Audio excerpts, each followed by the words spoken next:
back to our top story. President Biden again meeting with Xi Jinping in Peru. They're actually attending, or rather at the sidelines of the Asia-Pacific Economic Cooperation Forum. The AP reporting that President Biden does plan to urge Xi to speak to his contemporaries in Pyongyang. The White House also saying the president will challenge Xi on Chinese hacking, human rights violations, threats against Taiwan. Is that all?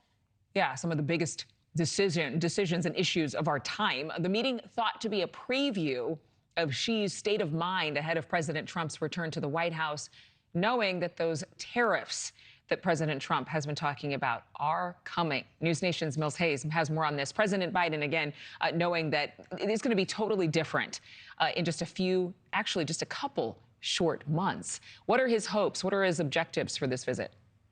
Well, Adrienne, we actually just got word about 30 minutes ago that the Chinese leader and President Biden had met. They ignored some questions from reporters talking about North Korea and Trump coming in as the new president. But Biden is expected to urge the Chinese leader to convince North Korea to not further their support for Russia's war in Ukraine. And on Friday, Biden, along with South Korean and Japanese leaders, condemned North Korean leader Kim Jong-un's decision to send thousands of troops to help Russia fight Ukraine.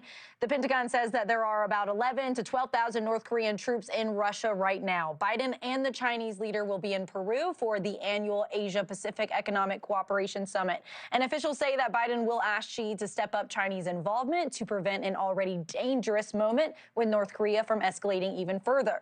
China is North Korea's largest trading partner right now, and this comes just 2 months before Biden will leave the White House. Republican President-elect Trump will be replacing him, Adrienne. You know, tensions have only increased over the past few years worldwide. What might President Trump's return to the White House mean in terms of U.S.-China relations that we haven't discussed? Well, during the campaign, Trump promised 60% tariffs on all Chinese exports, a move that could strain the relationship between Beijing and Washington. But we have been here before. Relations between China and the U.S. took a hit during Trump's first term as president. Trump enacted tariffs on Chinese imported solar panels, washing machines, steel, aluminum, and other goods. And the Biden administration has kept most of those Trump administration tariffs in place, even announcing tariff hikes on semiconductors and electric vehicles last May. Now, when Trump implemented tariffs in 2018, China did impose additional tariffs on U.S. exports. And some people have argued that the price of goods for Americans could go up because of these tax on imports. Others say that the threat of tariffs is a good bargaining tool to protect American industries here at home. Adrienne? All right, Mills Hayes, thank you so much for joining us. We'll see you again next hour.